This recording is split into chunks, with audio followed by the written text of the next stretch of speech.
休。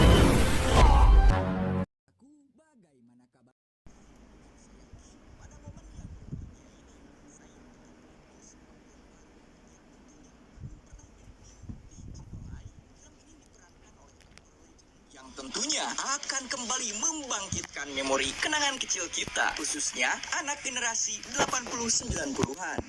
Penasaran? Langsung saja, let's main tabel.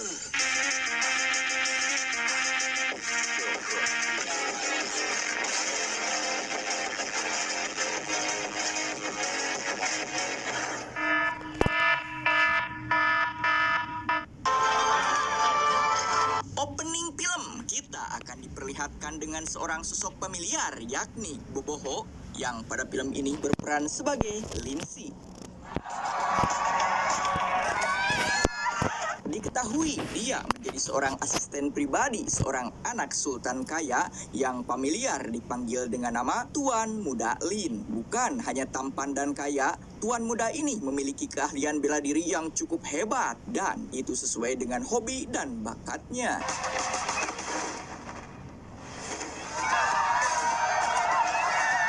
Pemuda bernama Zhou dengan berani menantang kehebatan Tuan Muda kita ini. Seiring dengan sorak teriakan para penonton, pertandingan pun dimulai.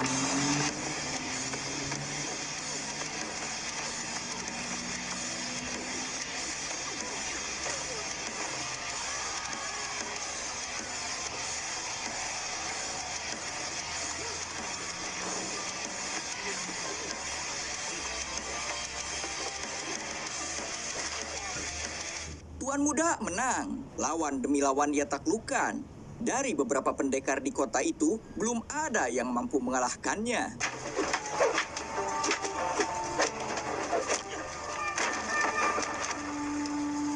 Skill bela diri yang sempurna, di mana dia mampu menaklukkan berbagai senjata, yang membuat dia semakin tak terkalahkan. Yang paling ekstrim, dia mampu melawan rivalnya yang proporsi tubuhnya 3 kali lipat lebih besar daripada dia.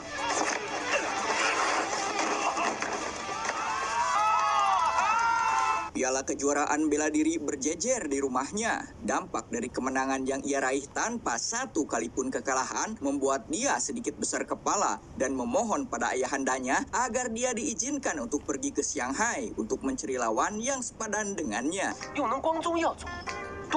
Di sini sang ayah tidak mengizinkannya karena rasa sayang yang begitu besar dan takut terjadi hal yang tidak diinginkan pada anak sematawayangnya tersebut. Untuk sekedar ngabang balerkeun kemauan anaknya tersebut, sang ayah menyuruh Lindsay untuk mengajak anaknya pergi ke tempat hiburan. Kedermawanan Tuan Muda Lin bisa kita lihat di sini, yang mana itu dilihat oleh seorang pria misterius yang entah siapa. Di tempat hiburan itu tadi sangka Tuan Muda terpikat oleh kecantikan seorang wanita yang memang cantik. Ketika Tuan Muda Lin akan mendekatinya, tiba-tiba seorang pemuda yang sepertinya orang kaya dengan tidak sopannya berkata dia tertarik pada wanita tersebut dan akan membelinya 100 tael. 100两。 Ibu pengelola tempat hiburan memohon maaf karena wanita ini hanya menjual seni, tidak seperti wanita lainnya yang bisa dibeli. Hingga kesombongan pemuda tersebut dibungkam oleh si Tuan Muda yang berani membeli wanita tersebut dengan jumlah 500 tael. Juga memberi pelajaran fisik pada kelompok ini.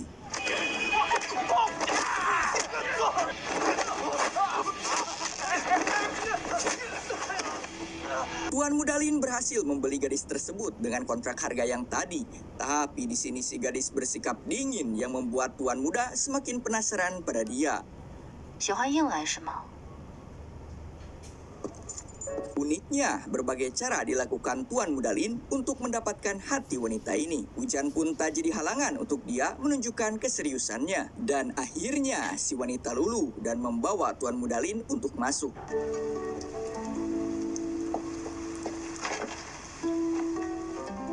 Dalam momen tersebut, si wanita bertanya, apakah Tuan Muda Lin memperlakukan wanita lain seperti ini? Jawabnya, tentu tidak, Roma. 500 tael hanya berlaku bagi dia. Si wanita berpikir Tuan Muda Lin adalah hidung belang. Salah.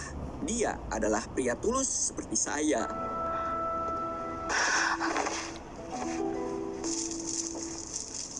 Sang ayah sangat marah ketika mengetahui anaknya telah dekat dengan wanita penghibur, meskipun faktanya wanita itu bukan seorang penjual apem. Yang terkena dampak parah dari amukan sang ayah sultan ini adalah si Boboho, yang pada film ini diberi nama Lindsay.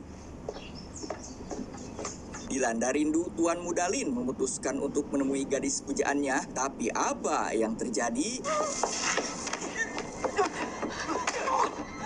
Dan ya, si pemuda yang ada di awal scene tadi ternyata sedang mencoba akan menggadabah gadis ini. Beruntung saja Tuan Muda datang tepat waktu. Terjadi kesialan yang mana si pemuda cabul ini secara tidak sengaja harus tertusuk oleh pisau yang dipegang si gadis.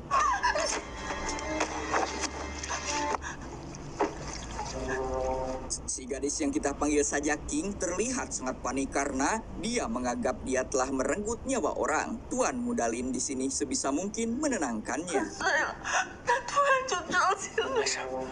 King Xuan menyuruh Tuan Muda Lin untuk segera pergi karena dia tidak ingin melibatkan dalam masalah ini. Akan tetapi karena cinta, dia berprinsip tidak akan meninggalkannya. Tuan Muda memiliki ide untuk membawanya kabur dari kota ini. Namun dia terikat kontrak dengan pemilik tempat ini yang membuat dia tidak bisa pergi kemanapun. Nekatnya, Tuan Muda Lin mendatangi bos pemilik tempat hiburan tersebut dengan maksud ingin menebus King Xuan dari perbudakan.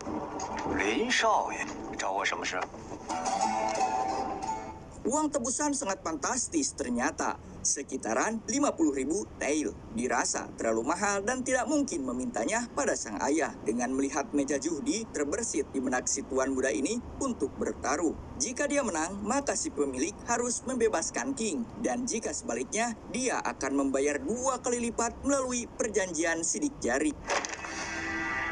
Permainan pun dimulai. Aturan mainnya adalah dengan menebak poin pada dadu. Mengejutkannya, pria keturunan Jepang ini mampu menebak dengan benar semua poin dadu. Dan giliran Tuan Muda Lin untuk menebak. Dia menaruh angka 1, 2, 3, 4, dan 5. Apakah benar? Tapi saat akan membukanya, terdengar suara perubahan dadu dan fix ini adalah suatu kecurangan yang hasilnya ternyata angka 2, 3, 4, 5, dan 6. Dia keluar dari tempat tersebut dengan lemas. Bukan hanya dia berhutang 100.000 tael, sang gadis tercinta pun gagal dia bebaskan. Di tengah perjalanan, dia dicegat oleh seorang pria, beliau bernama Li. Sejak dahulu, dia selalu memperhatikan Tuan Muda. Li dengan belak-belakan mengatakan bahwa dia telah dicurangi dalam permainan tadi. Ini cukup mengagetkan saya, saudaraku. Li mengungkap rahasia pahit yang mana pada faktanya King telah bersekongkol dengan pemilik tempat hiburan. Untuk membuktikan ucapannya, Bapak Li membawa Tuan Muda Lin ke suatu tempat. Ternyata apa yang dikatakan Bapak Li benar adanya. Bahkan laki-laki yang kita lihat di awal film tewas, faktanya hanya sebuah sandiwara. Saat mereka berpesta pora merayakan hasil ngibulnya, tiba-tiba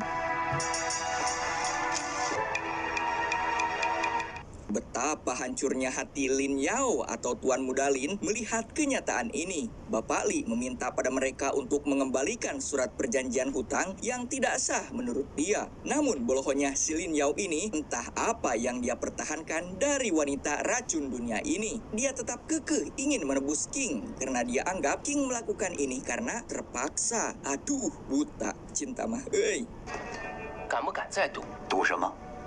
Biaya penebusan semakin bertambah, yakni 50.000 tael ditambah hutangnya 100.000 tael. Jadi 150.000 tael jumlah totalnya yang harus ditebus jika ingin menembus sang wanita pujaan. Mendapati hal itu, Lin Yao mengajukan untuk bertaruh kembali. Jika dia kalah dalam pertarungan, mereka bisa mendapatkan sawah-sawah milik keluarga Lin. Tapi pemilik tempat hiburan itu menginginkan rumah keluarga Lin. Dan tanpa disangka, Tuan Muda menyetujuinya. Dan coba tebak, siapa lawan Lin Yao di ring pertandingan?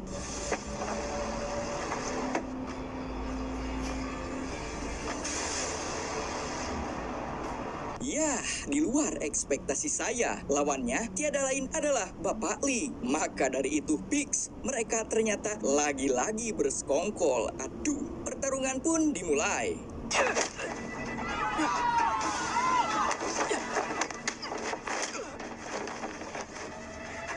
Bapak Li bukan lawan dari Tuan Muda Lin. Dia terlalu kuat karena diketahui beliau adalah seorang master bela diri.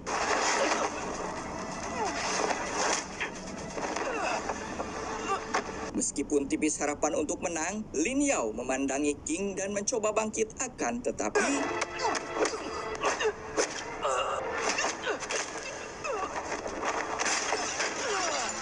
Untuk pertama kali Tuan Muda Lin dipermalukan di depan umum.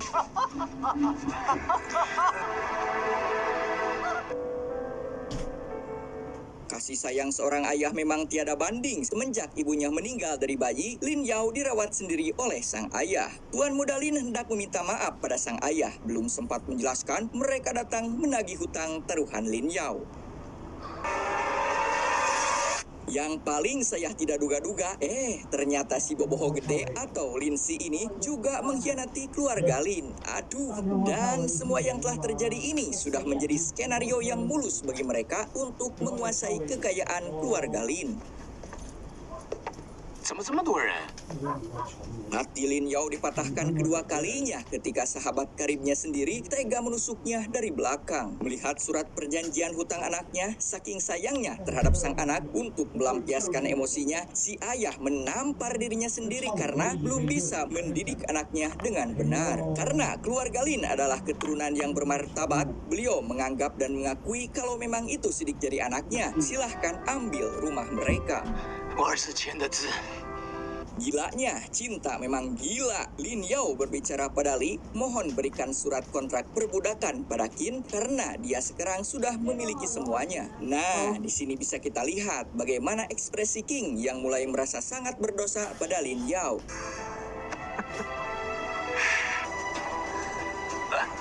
Derasnya hujan di malam yang gelap, Lin Yao dan sang ayah bekerja sama mendorong kereta pengangkut barang yang selip. Di sini terlihat kedekatan hubungan ayah dan anak semakin sempurna karena faktanya mereka masih bisa berbahagia tanpa harta yang melimpah. Justru dengan kondisi seperti ini, hubungan kekeluargaan terlihat tulus tanpa kepalsuan dan embel-embel uang. Tak cukup merampas kekayaan keluarga Lin, Li menyuruh King dan si pemuda kita panggil saja Zhang untuk menghabisi Lin dan ayahnya. 我食言了。 Melihat ada sinyal bahaya, Lin Yao memecut kudanya supaya melaju kencang membawa ayahandanya. Sudah cukup dia menyusahkan ayahnya, kini giliran dia untuk berbakti dan menjaga keselamatannya.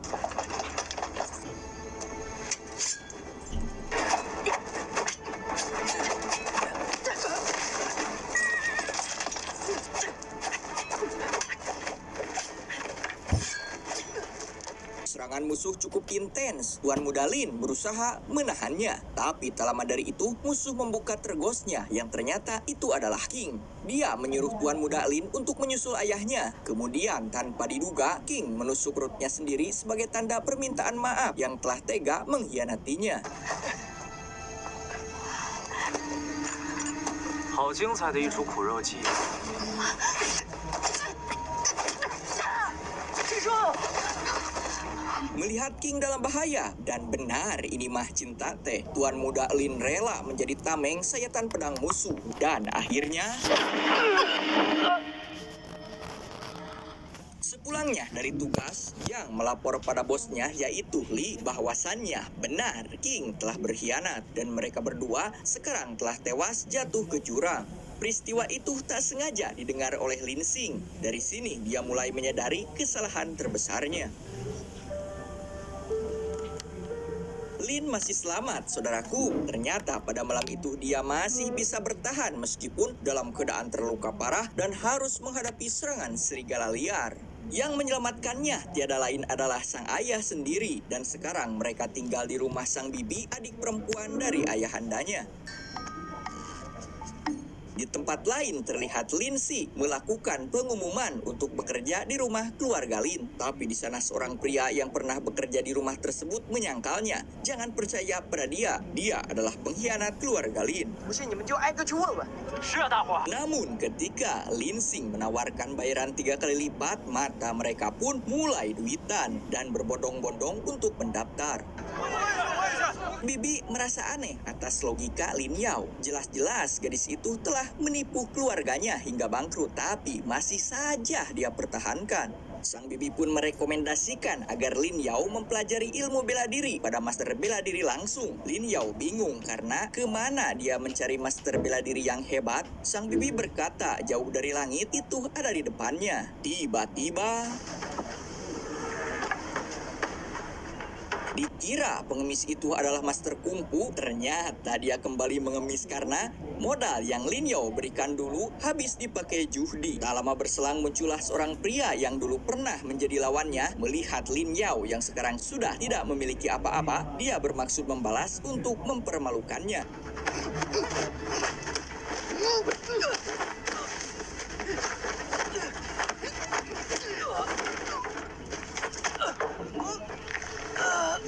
Lin Yao pun kalah. Di sini fakta terungkap bahwa selama ini dia bertarung sengaja mengalah karena dibayar oleh ayahnya Lin. Dan petarung lain pun sama melakukan hal seperti itu. Demi uang, mereka rela mengalah. Dan yang dimaksud master di depan mata Lin adalah bibinya sendiri. Lin Yao meminta klarifikasi pada ayahnya, di mana dia kecewa pada sang ayah karena telah membohonginya. Bertahun-tahun dia merasa jadi jagoan dan pahlawan, ternyata sebenarnya tak lebih hanya seorang pecundang.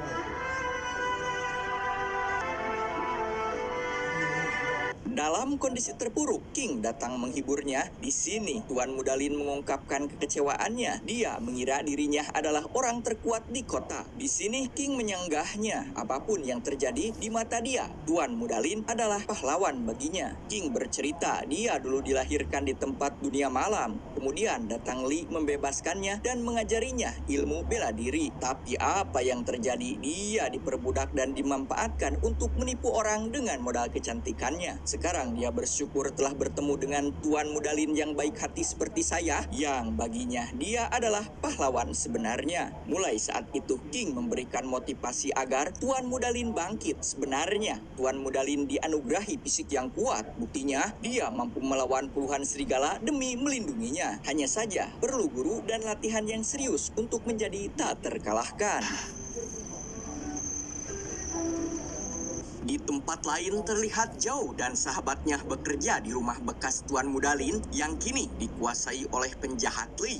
Pada momen itu, sahabat dari Zhao mengatakan dia sangat lelah sekali bekerja dan pemiliknya yang sekarang tidak sebaik Tuan Lin dahulu. Zhao mengatakan Tuan Muda Lin terlalu polos dan baik, sehingga dia mudah dimanfaatkan, tapi beruntung dia masih hidup. Pembicaraan itu terdengar oleh Lin Si. Kemudian dia mengatakan pada Zhao di mana posisi Tuan Muda sekarang. Kemudian dia lekas menyusulnya. Sedangkan di sana Tuan Muda Lin diajak berbicara oleh ayahnya mengenai alasan beliau melarangnya ke Shanghai. Dulu ibunya adalah seorang ahli kungfu dan terkenal di Shanghai. Tapi saat di ring, penjajah Jepang sengaja meracuninya hingga beliau meninggal di tempat.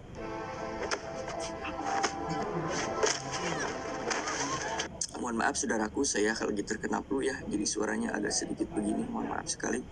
Untuk membalaskan sakit hati tersebut, Bibi Leng berhasil menuntaskan dendamnya, akan tetapi keluarga mereka menjadi incaran Jepang di Shanghai. Semenjak kejadian itu, sang ayah sangat bersedih karena tidak bisa menemui acara pemakaman sang ibu karena buron. Sang ayah menebus rasa bersalahnya dengan merawat sang anak yakni Lin Yao. Di sini sang ayah berkata, apakah dia telah bersalah pada istri dan anaknya ini? Tuan Muda Lin tersadar akan kasih sayang besar sosok sang ayah ini.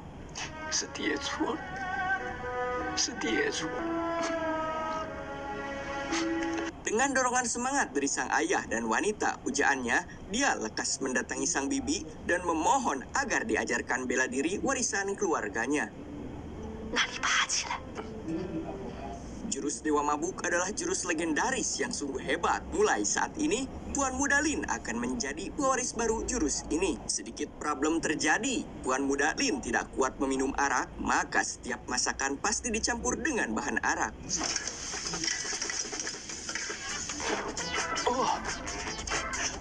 Latihan demi latihan dijalani oleh Tuan Muda kita tanpa lelah.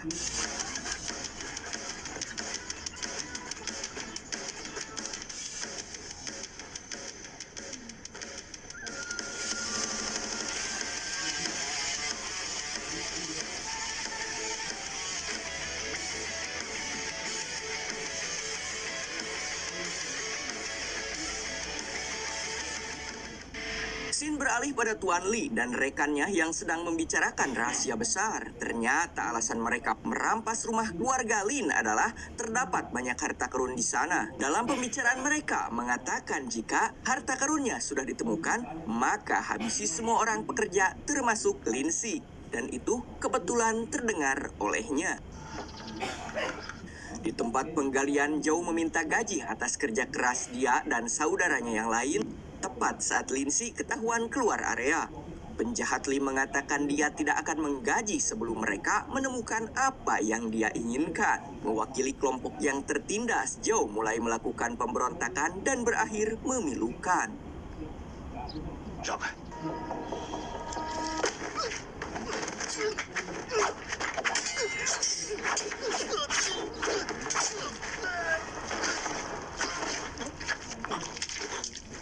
Menyaksikan kebiadaban tersebut, Lin Si terus berusaha agar bisa keluar dari tempat itu.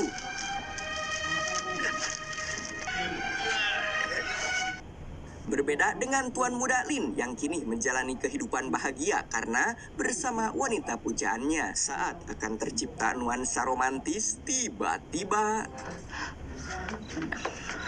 Lin Si datang pada Tuan Muda Lin untuk meminta maaf dan memohon bantuannya bahwasannya semua orang yang bekerja di sana dipekerjakan seperti hewan dan nyawa mereka terancam. Di tengah siksaan mereka harus menggali dan menggali. Akhirnya, salah seorang dari mereka menemukan harta karunnya dan disangka akan bernasib baik, tapi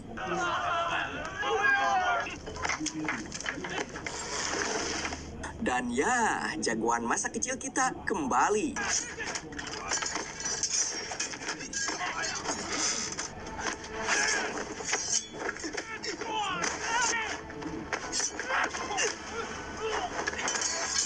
King dan Bibi Lung tiba membantu.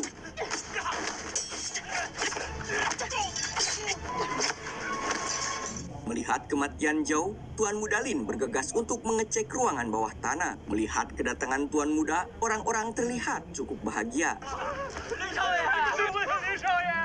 Dengan tangan kosong, dia menumbangkan lawannya satu persatu.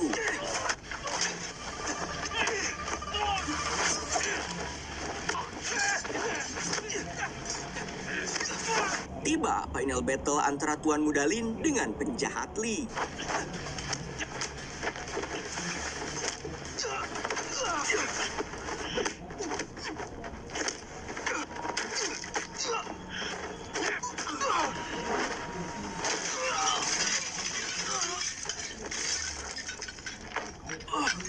Terlihat Tuan Muda Lin kesulitan menghadapi Li yang merupakan master kungfu ini.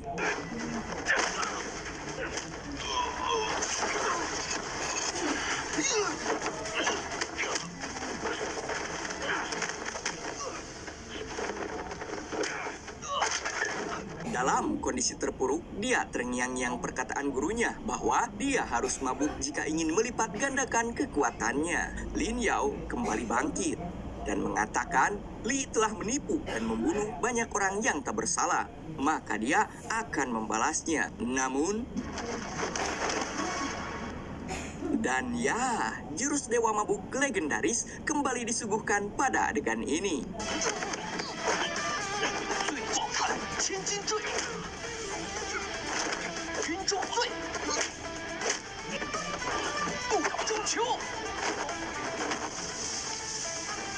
Nah, pukulan tangan Dewa Api juga dipertontonkan yang membuat saya betah menontonnya.